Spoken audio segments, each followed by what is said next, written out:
জনগণের সঙ্গে সম্পৃক্ত হয়ে আন্দোলনের নামার ব্যাপারে আমার তার সঙ্গে অনেক ঘনিষ্ঠতা ছিল।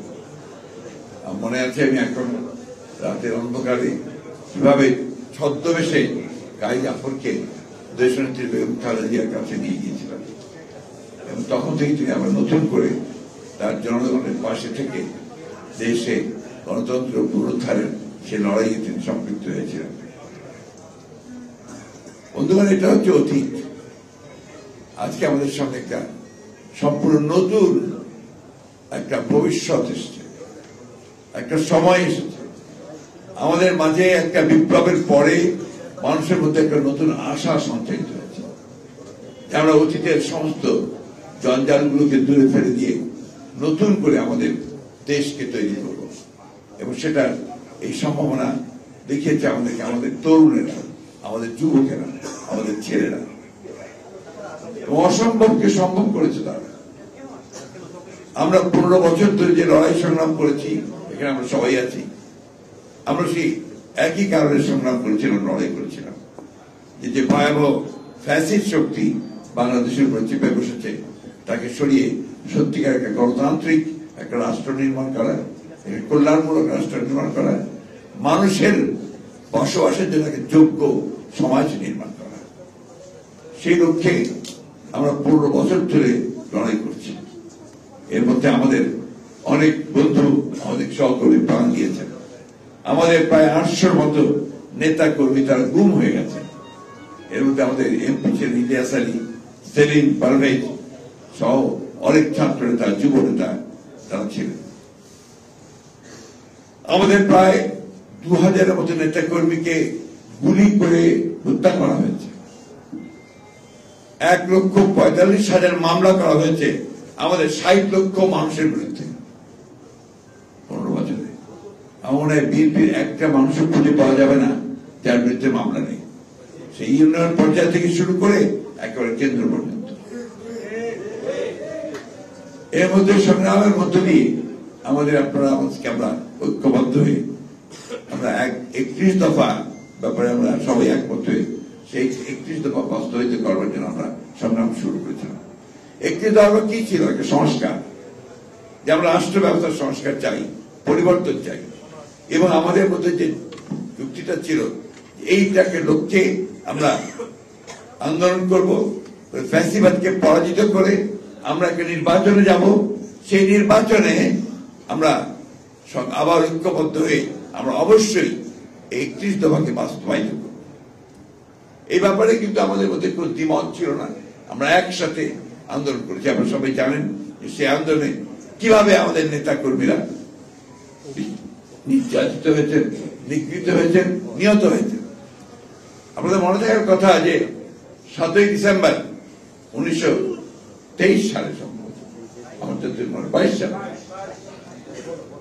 আমাদের গায়াপট্টন অফিসে যখন আপনার আক্রমণ করে পুলিশ, সেই আক্রমণের মধ্যে আমাদের মকবুল স্বেচ্ছাসেবক দলের নেতা মিরপুরের, তাকে কিভাবে প্রকাশ্যে গুলি করে হত্যা করা হয়।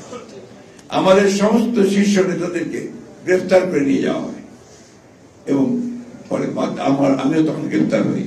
আমাদের পরে বাধ্য হয়ে আমাদের নেতৃবৃন্দ সেই জনসভা থেকে নিয়ে যান, সমাবেশ থেকে নিয়ে যান গোলাপবাগে, মনে আছে আপনাদের? এই যে আপনার আন্দোলন, এই যে সংগ্রাম, এখানে হাজারো হাজারো হাজারো নেতা কর্মী আমাদের এই যুগপৎ আন্দোলনের তারা নিগৃহীত হয়েছেন, নির্যাতিত হয়েছেন, জেলের মধ্যে অবর্ণনীয় কষ্ট ভোগ করেছেন। আমরা যেন এগুলো ভুলে না যাই। আমি কিছুক্ষণ আগে বাসায় আসার আগে আমি সায়ন্ত আপনার সবাই থেকে চেনেন, তিনি টক শো করেন, একজন চিকিৎসক দাঁতের, তিনি আমার বাসায় এসে দেখা করতেন। আমরা যেদিন আপনার রংপুরের ছাত্র সাইদের হত্যার প্রতিবাদে গায়েবী জানাজা দিয়েছিলাম গ্রামে, সেই গ্রামে গায়েবী জানাজায় আসতে গিয়ে সে গ্রেফতার হয়। সেদিন অসংখ্য নেতাকর্মী গ্রেফতার করা হয়।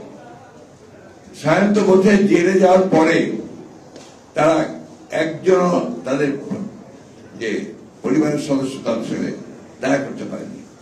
বাসা থেকে কোনো ওষুধ আনতে পারেনি, কোনো খাবার আনতে পারেনি, এমনকি তাদেরকে যে পত্রিকা দেওয়া যে বিধান আছে আপনার ডিভিশন প্রাপ্ত কয়েদিদের, সেটা পর্যন্ত তাদেরকে পত্রিকা পড়তে দেওয়া হয়। এই অবস্থার মধ্যে দিয়ে কিন্তু আমরা সবাই গেছি। আমাদের শীর্ষ নেতা একজন বাকি নেই যে বহুবার কারাগারে না গেছে। আমাদের সবচেয়ে বড় নেতা আমাদের দেশের বেগম খালেদা জিয়া, তিনি মিথ্যা মামলায় 6 বছর তিনি কারাগারে ছিলেন। আমাদের তারেক রহমান সাহেব নির্বাচিত আছেন, এরকম অসংখ্য অসংখ্য মামলা।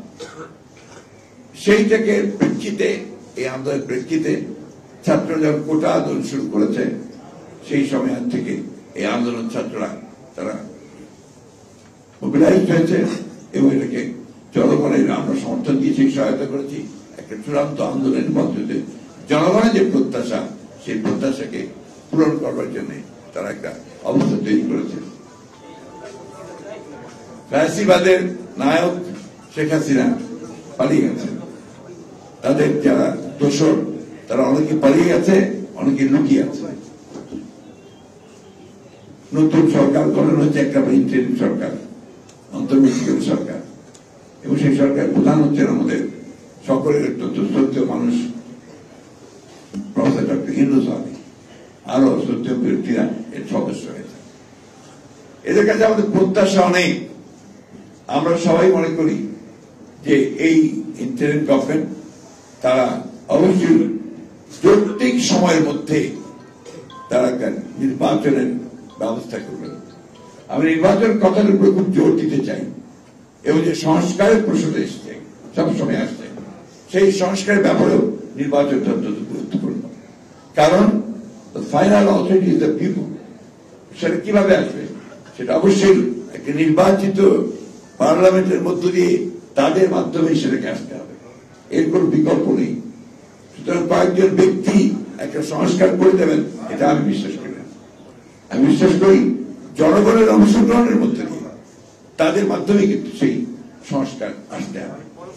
আমরা বিশ্বাস করি যে আমাদের এখন যারা ইন্টারিম গভর্নমেন্টে কাজ করছেন তারা সবাই অত্যন্ত আন্তরিক, তারা যোগ্য মানুষ, কিন্তু আমরা এটাকে আরো ভিজিবল দেখতে চাই, আরো দৃশ্যমান দেখতে চাই। আমরা দেখতে চাই যে প্রধান উপদেষ্টা তিনি অতি দ্রুত জনগণের সামনে তিনি কি করতে চান তা উপস্থাপন করবেন, একটা রোড ম্যাপ দিবেন যে কিভাবে তিনি অতি দ্রুত একটা নির্বাচনের ব্যবস্থা করবেন, কিভাবে তিনি প্রয়োজনীয় সংস্কারগুলো ঘটিয়ে তারা জনগণের একটা স্বস্তি দিয়ে তার সামনের দিকে এগোবেন এবং নির্বাচনের ব্যবস্থা করবেন।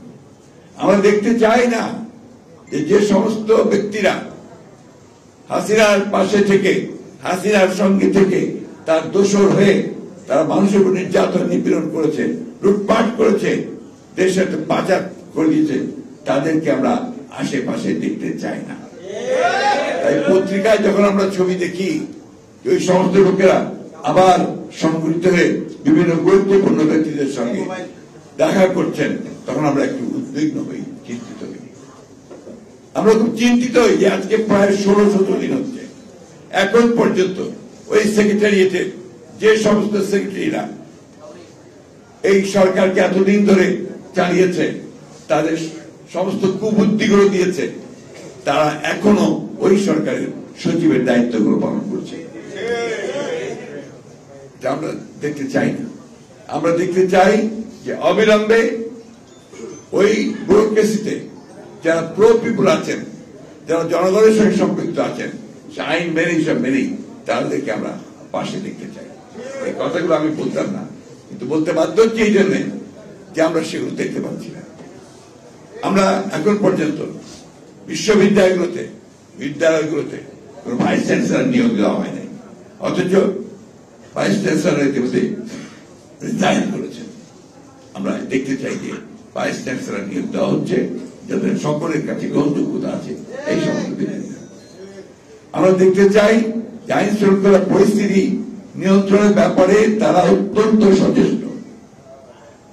এই ব্যাপারে আমরা তাদেরকে সর্বাত্মক সহযোগিতা দিয়েছি, দেব এবং এখন দেব, সব রকম প্রতিশ্রুতি আমরা দিচ্ছি।